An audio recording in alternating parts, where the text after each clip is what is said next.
Everybody, it's Jeremy. Welcome back to EA Tetragrammaton, where we are playing This is turn 175. It was the projected end, but it is not to be. So we continue. We push forward.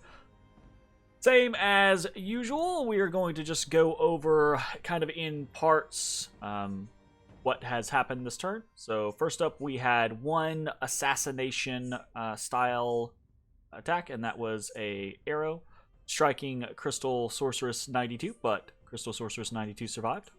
Very good. So 1-0 as far as assassinations go. Next up, we have a whole bunch of horror attacks. We had a Lizard Shaman get attacked, die. And a Gudu attack and die. Another Lizard Shaman get attacked and die. These are based off of the, probably off of making the endless bags of wine. Which, you know, is unfortunate, but it is what it is. Lich 3 got attacked by a Defiler of Dreams and died. Fortunately, there are no Soul Slay mechanics there. Flame Spirit 13 got attacked by 3 Brass Claw Horrors. Rutro Raggy. On the eve of his finest hour. No! Don't use my fire gems. You need those for later. I guess if you die, there is no later. Oh, wow. He just deleted that guy. Nice. Okay, so he wins. Cool. Flame Spirit 13 survives. Lich 42 gets attacked. Dies. That's a bunch of Souls Torns. And then an Ishib is attacked by a Gortide Horror. There's no way that he's going to survive that. So we are 1-6 versus Horrors this turn, which is pretty rough. We have 2 battles against Relay. We'll watch those real quick. One is just a very quick raid for Vampires against PD. Nothing doing. Easy victory. And then the other is in Troll Peaks, as we chase down some of the remnants of Relay's forces. So we've got some Slave Guardians and then a Queen of the Sea. Not really much of a kit though. Amulet of the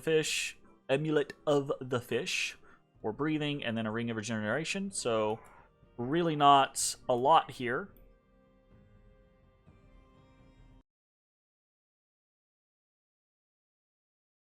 We just stopped.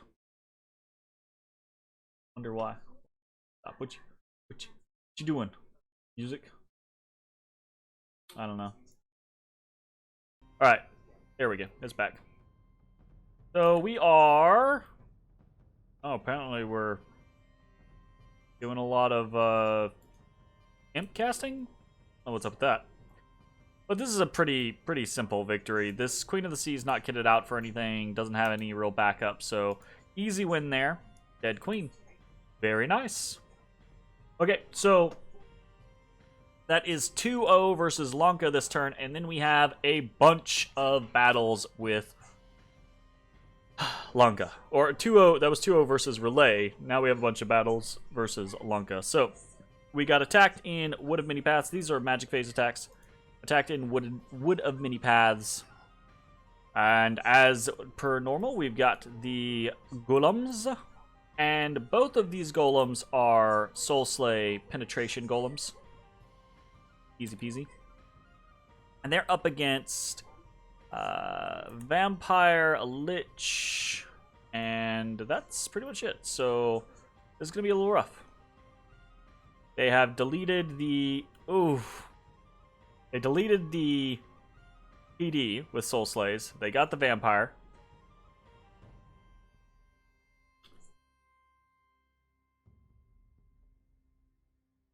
Okay. The Lich survives. The only problem with it is typically, you know, it's like, okay, well, you survived, great, but they're just going to return.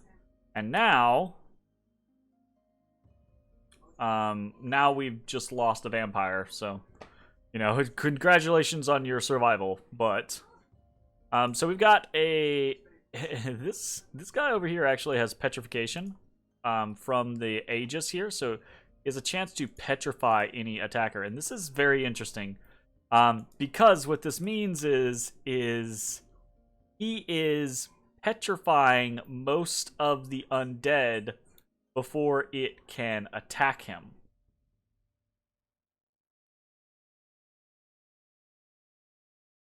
Meaning he's not triggering his ring of returning. And he's continuing to kill the undead, but as he continues to kill the undead, my Lich gets closer and closer. Which is interesting. We get a decay. Okay, fine, whatever. Another decay. Okay, fine, whatever. A disintegrate, which gets interrupted. Unfortunate.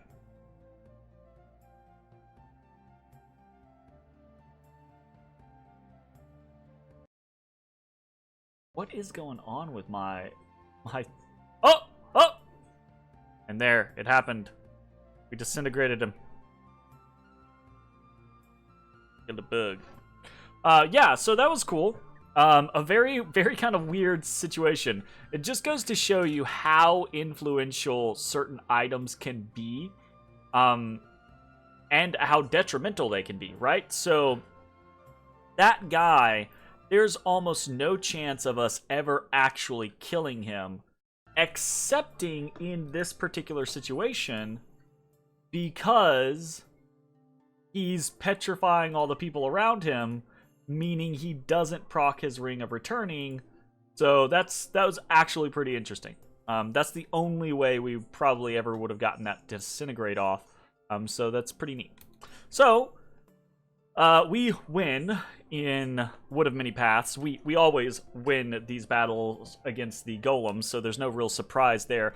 But in point of fact, in this particular instance, we kind of really do win. We lose a Vampire Lord, but we trade it for a golem, which at this particular junction is probably, I say probably, is definitely worth it, right? The golems are difficult to replace. Well, maybe not difficult to replace. They're not expensive from a gem point at this point necessarily, but you know, getting them. Well, I guess you just have a golem, summon a golem, right? That's all you gotta do. So I guess it's not really difficult to replace. But they are, you know, they cost gems, and the kit does cost a fair amount of gems. So take something like 20 gems there. That was 40 gems, 10 gems. Shit, that's 70 gems already. 75, 80, 90, yeah, 95, 100 gems on this golem, and then golems themselves are... What are they? 30? Right? So 130 gems on that golem versus a 50 blood slave vampire, right? So in that particular instance, I would actually count that as a pretty big win. So good stuff. We also snagged our Lich. Our Lich is now kitted out, right? Like, our Lich snags this Armor of Knights, Boost of the Messenger, and Ring of Returning. So, good job on that Lich.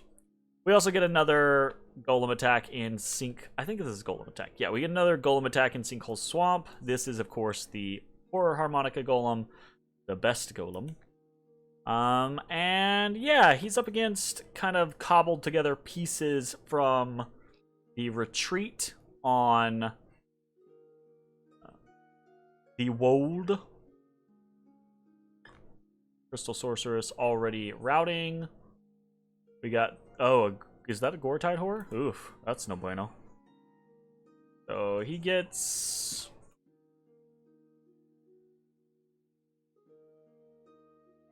He's gonna flee. Like, there's no issue there. It's a matter of, do we lose anything else? Oh! Oh! Stab him! Okay. Well... We stabbed him.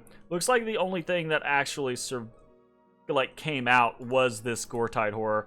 And the Gore-Tide Horror can cause a lot of issues if we don't kill it before... Okay, we've got liches doing drain life, so that does have a good chance of killing it. We just got to... There we go. All right, we just have to actually get the consecutive drain lives. So that's kind of a wash. No deaths, period. Interesting. Okay, what else do we have going on? We've got a whole bunch of raiding, really. So I'm just going to flip through these.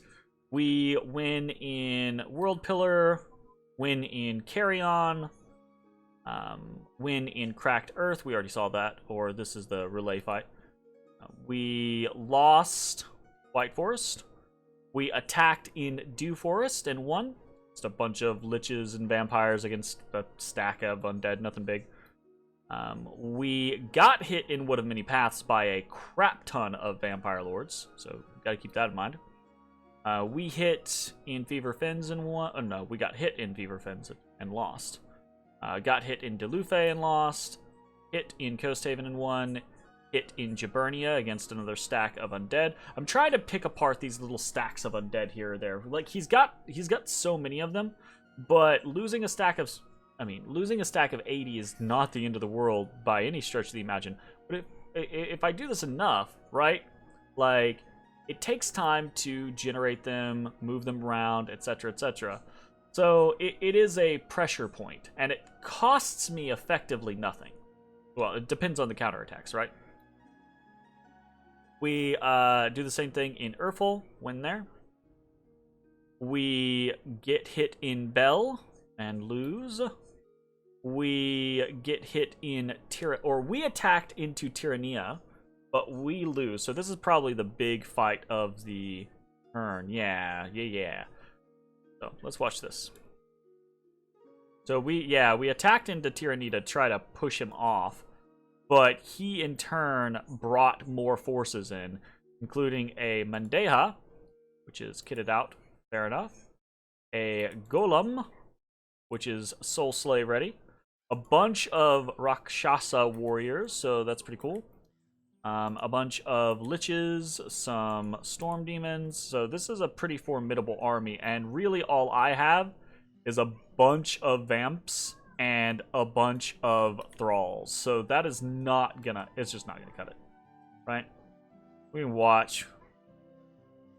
We're gonna die. Rigor Mortis is up, right? So that's a thing. Wailing Winds is up. Darkness is up. These thralls are gonna die in droves. Now we do have a fair amount of undead coming out, but probably not enough to be able to deal with all this.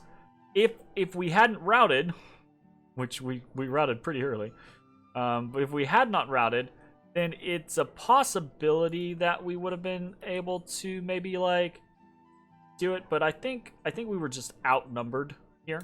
If we take a look, right, we had 12 vampire lords. He had 11 liches. So yeah, that's absolutely beats the crap out of us as far as the ability to produce chaff, right? The ability to summon skeletons, that type of thing. So there's no way that 12 vampire lords beat 11 liches in just Horde of Skeleton spam, you know? So we were definitely going to lose that. We lost several vampires in that. Lost a Gudu in that. And that's really the loss there. The 200-something thralls is whatever. That doesn't matter. But we did not manage to do very much damage to him, so that is kind of unfortunate. That was Tyrannia. We attacked into Tirnanog with, and this is so unfortunate. This is the difference this shit makes, right? We attacked into Tirnanog with 6 vampire lords. He had 5 vampire lords and a lich, and he wins.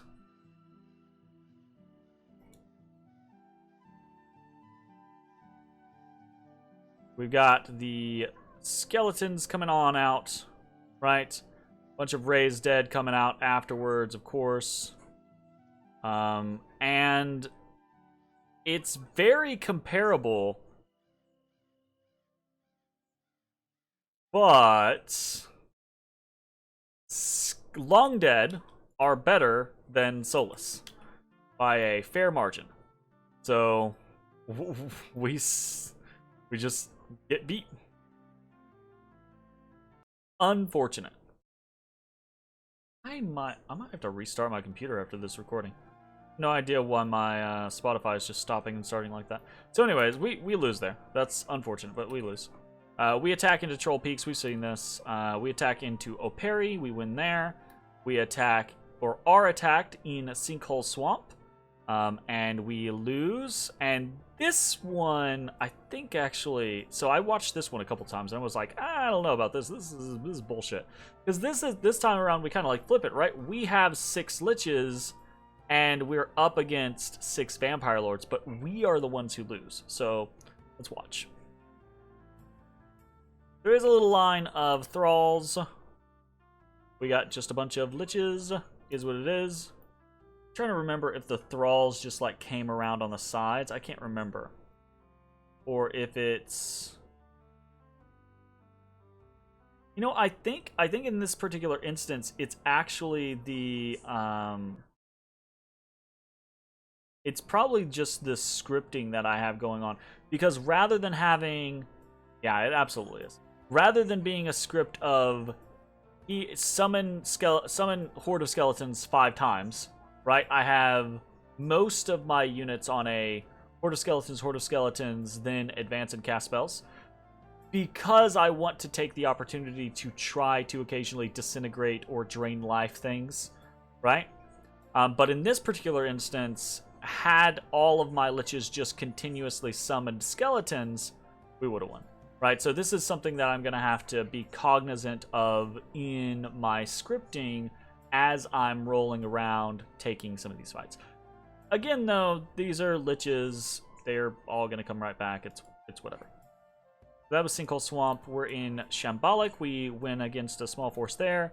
In Jabero, we have a Tartarian Cyclops stopping around. Easy peasy. We get attacked in Sawdearth and lose. We take Yellow Caves with 2 Liches. And then in Trackless Wastes... Okay, so we watch this. This is the final battle in Trackless Wastes. We've got a whole bunch of undead here. A couple of Liches and skeletons. And then basically all we have is we have some fire snakes, which is kind of whatever. We have an Ishib, and then we have Flame Spirit... 13, who just has a shit ton of fire gems and is set and ready to do that. So we've got like 2 water elementals that are going to come out, and then we've got a bunch of fire elementals that are going to come out. So the plan is to do as much damage with these water and fire elementals as possible. And the fire elementals just go right over, and they do a pretty decent job of killing undead, but they don't have any buffs, right? They have no protection buffs. They have nothing. So they get chopped up. The next wave comes in, and they do their thing, and slowly but surely get chopped up. And we actually get them down to very, very few units. And we get one last cast off. It's just not enough. It's just not enough. No. We do a lot of damage though. Just that small force and like 30 gems was able to kill 282 long dead, basically. That's all that died. None of the Vampire Lords or none of the important units died. It was just long dead. But that does go to show kind of like if we are, like we've seen this, if we are able to employ the right opportunities at the right moments, we can severely hamper Long Dead, especially in this particular situation, right? Because he's having to move them around without really the ability to buff them a bunch, etc., etc. So if we are selective, we can do a lot of damage, and I don't know. I'm not entertaining the idea that, oh, we're going to come back or anything like that, but we can make it painful to take us down. So, that is pretty much it. That was Trackless Waste, and that is all of the battles. Unexpected event in Perenna, we lose some Blood Slaves from Bogus. We have Bad Harvest in Pugria, and then we're under siege in a couple of different places. So, all right. We had a record of 12-9 against Lanka. Like I talked about in the last episode, that's kind of to be expected. I would expect for another turn or two for us to have positive battles or positive records against Lanka as we kind of raid back some of our territory. A lot of these are non-committal, no risk raids, right? That aren't really doing anything for us outside of expanding our control a little bit and giving us gem supplies, basically. That's the big deal, is giving us gems to utilize. So it's not a telltale sign of anything like that. It's very likely that as he is able to move things into the 4, we are going to start losing, and our land will begin to contract yet again. And we'll have a couple final last stands before Lanka is able to pick up the thrones that he needs. So, anything important? Not really. Truth be told, we've got 3 forges of endless bags of wine. We are trying to shove the endless bags of wine around wherever we can to fix our supply usage so that our gift of health can heal up some things. We can get less diseases, etc., etc. But there are only so many bodies that I'm willing to risk to endless bags of wine, so we gotta be somewhat careful. We're raiding all over the place. I don't think there's anything that is super duper interesting that we are fighting in the Eastern Front. Most of this stuff is just, hey, let's try to attack this thing. Hey, let's try to attack that thing. We're just raiding and counter-raiding. It's no big deal. But over here on the Western Front, we do have some interesting stuff. We have there's a guy on White Forest, but there's nothing there. We're just gonna knock that off. But in Realm of Silence, we have a massive besieging army. And this is the shtick, right? This is what's gonna happen. We have everyone kind of like set up and ready. This doesn't seem right.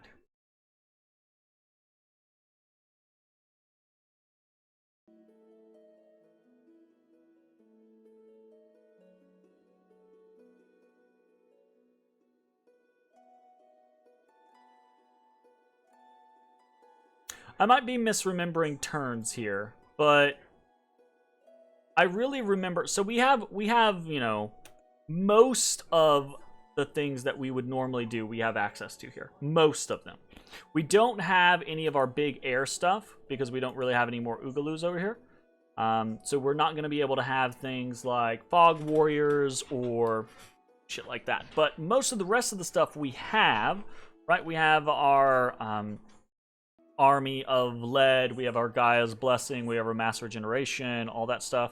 We've got, you know, a Divine Blessing person in here. We've got Life After Death. So we've got the vast majority of the stuff that we would normally do. But in this particular instance, I actually think we don't have enough people to lead all the troops we have. That's one of the issues that we have. But in this particular instance, I was pretty sure that it might just be that maybe we... Spoilers, I don't know. Maybe we survive this turn and then next turn we do this. But I was pretty positive that I sent this guy out to do a Wind of Death, right? Sent him out in just like a little suicide squad to do a Wind of Death to try to like do as much damage as I could. And I'm pretty sure that is what happened. So we might have to see. This might be an inaccurate turn that I have saved. Like I might have changed that afterwards. I might have saved the turn early and then changed it afterwards. But we'll see on the next turn. I'm pretty positive that I came back afterwards and was like, no, let's send this guy out on a little suicide squad. So I think I just grabbed a bunch of like long dead and threw them on there. and then sent him out to do Winds of Death in the hopes that, you know, maybe it hits enough people to cause some serious damage, and then maybe we win. Because we've got a fair number of units here, but I don't think we've got enough to beat 1,300 units, right? Not without some extra assistance.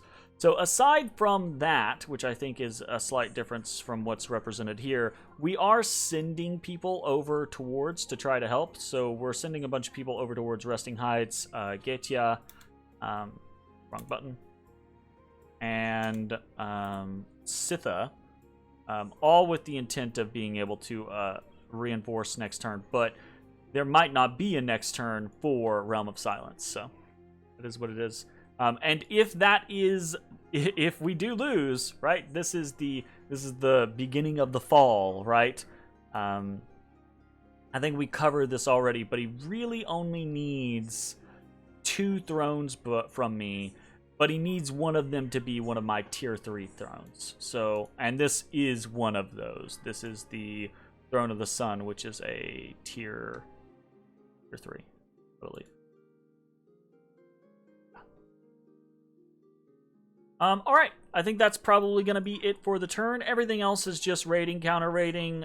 We have no big rituals going on, no real big forgings. We're doing a single Curse of Blood and a couple of endless bags of wine.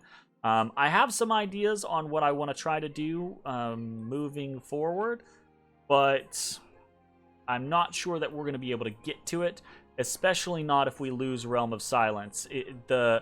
The counter thrust might be too quick for us to really try to pull off any strange maneuvers. So just have to see how it goes. All right, anyways, that's going to be it for the turns. Thanks for watching. We'll see you next time. Bye-bye, everybody.